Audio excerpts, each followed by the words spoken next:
Hello friends, আমি শিলা। আমি শিলিগুড়ির ছোট্ট একটা বাড়িতে থাকি। তো আজকে আমরা আসছিলাম পিকনিকে। আমি আমার বান্ধবী, ওইদিকে একটা মন্দির আছে, তোমাদেরকে দেখাচ্ছি, ইয়েলো আর রেড কালার। তো ওই মন্দিরে আমরা যাবো এখন ঘুরতে। তো সবাই প্লিজ দেখুন তো ফুল ভিডিওটা, কি করছি না করছি, ঠিক আছে? আর এখানে সবাই অনেক পিকনিক স্পটে অনেকজন ঘুরতে আসে।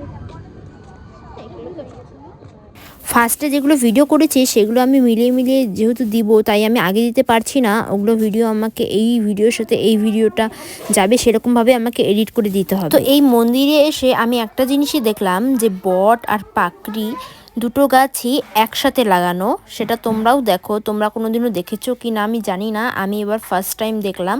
কিন্তু এখানকার মন্দিরটা কিন্তু খুব সুন্দর।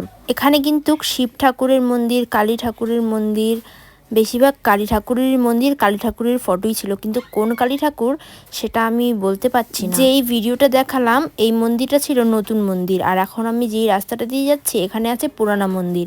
এখানেই হয়তো আগে মন্দিরটা ছিল এই জঙ্গলের মাঝখানে, তারপর ওই দিকে একটা নতুন মন্দির করেছে, এরকম হতেই পারে।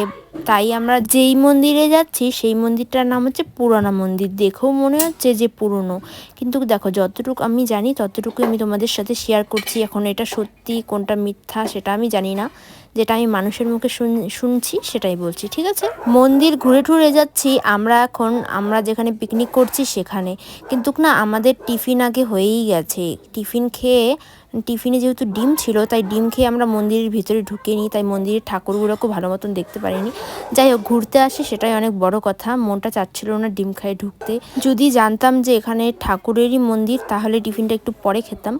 যাই হোক, জায়গাটা কিন্তু খুব সুন্দর, জঙ্গলগুলোর মাঝখান দিয়ে দুটোই মন্দির আর দুটোই পিকনিক স্পটটা কিন্তু সেফটি জায়গা, কারণ এর চারিপাশেই পুলিশ ঘোরাঘুরি করছে। আর এটা আমাদের পিকনিক স্পট, এখানে সবাই চলে আসছে, কিন্তু গাড়ির থেকে নামার পর সবার চুলের অবস্থা পুরোটা খারাপ হয়ে গেছে, তাই সবাই চুলটাকে চিরুনি করে নিচ্ছে।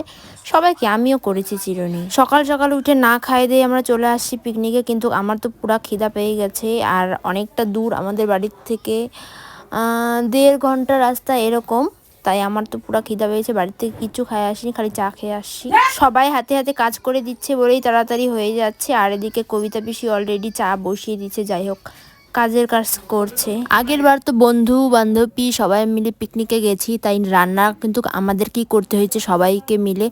তাই আজকে ফ্যামিলির সাথে চলে আসি। আজকে বউ, কাকু, কাকিমা যতজন আছে তারাই হেল্প করবে, আমরা কিছু করব না। আমার ফোকাস থাকবে শুধু ব্লগে, ভিডিও। তো আমাদের অলরেডি টিফিন রেডি হয়েছে। আমাদের টিফিনে ছিল ব্রেড, কলা, ডিম আর একটা রসগোল্লা। কিন্তু এরা না ডিম ফাটানোর কোনো জায়গা পায়নি, লাস্টে আমার মাথাই ফাটালো।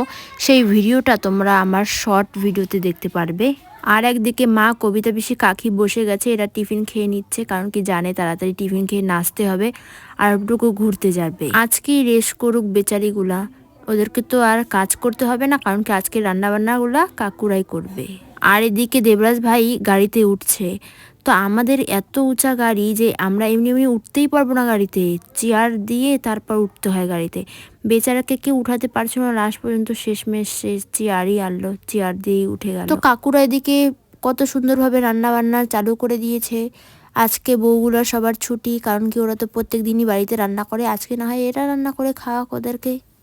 আমাদের এদিকে বক্সের গান চালু হয়ে গেল, আর তাই আমাদের নাচাও চালু হয়ে গেল। আমাদের যত এনজয় করার তাড়াতাড়ি এনজয় করে নিই, কারণ কি আমাদের 6টার দিকে সবাইকে উঠে যেতে হবেই। কিন্তু যেখানে পিকনিক খেতে আসি সামনেই ছিল শ্মশান, তার মধ্যে আবার ছোট্ট একটা পুকুর ছিল। এই পুকুরটার মধ্যে তোমরা একবার নোটিস করো তো, আকাশের মেঘগুলো পুকুরের মধ্যে দেখা যাচ্ছে। কিন্তু আমার ফোনে চার্জ ছিল না, তাই আমি চার্জ দিতে গেছিলাম। ওখানে 30 মিনিটের মতন আমাকে দাঁড়িয়ে থাকতে হয়েছিল।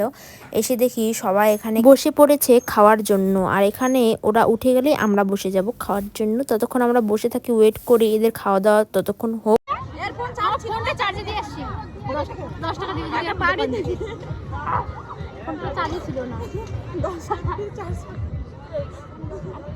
খাও সবাই খাও।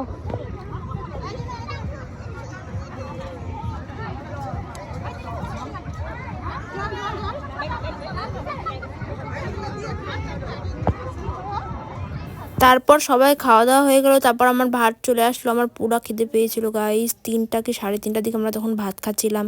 তাড়াতাড়ি ভাত খেয়ে তো বলেই দিলাম 6টার দিকে সবাইকে উঠে যেতে বলেছে, কিন্তু রান্না কিন্তু হেভি হয়েছে। মুরগির মাংস, খাসির মাংস, ডাল, তারপরে বাঁধাকপি সবজি, ভাত। আর টিফিনে কি কি খেয়েছি তোমরা তো সেই ভিডিওটা দেখি, যে টিফিনের কথাটা বললাম না, ভাতে যেগুলো খাচ্ছি সেগুলোর কথাটাই আমি তোমাদেরকে বলে দিলাম। আর দেখো আমার মাথার উপরে আকাশটা প্রচণ্ড পরিমাণে ভালো লাগছে। আমাদের খাওয়া দাওয়া হয়ে যাওয়ার পর এদিকে পিসি, দিদি, তারপরে পিসা, কবিতা পিসি, মাসি, মেশো সবাইকে আমরা খাবার দিয়ে দিলাম। এরাও কিন্তু মজার সে করে খাচ্ছে, ঠিক আছে, ভাগ্য ভালো কারোর পাতে কম পড়ে নাই, বাইচে গেছে উল্টা আবার।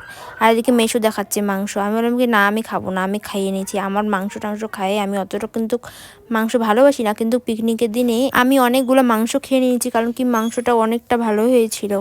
আর এদিকে পিসাকে দেখো, পিসাকে দেখে তো আমার পুরো কমিটি লাগছিল। বেচারা একা এদিকে সিঙ্গেল বসে বসে খাচ্ছিল। সবার খাওয়া দাওয়া হয়ে যাওয়ার পর যেহেতু এখানে আসছি, নোংরা করেছি, পরিষ্কার তো আমাদেরকেই করতে হবে। যাই হোক, আমরা পিকনিকে অনেকটাই এনজয় করলাম। তোমরা কোথায় কোথায় ঘুরতে গেছো অবশ্যই জানিও। ভিডিওটা বেশি বড় করলাম না, ভিডিওটা অলরেডি অনেক বড় হয়ে গেছে। ভিডিওটা ভালো লাগলে like, comment, share and subscribe করে দিও। বাই, দেখা হচ্ছে পরের ভিডিওতে।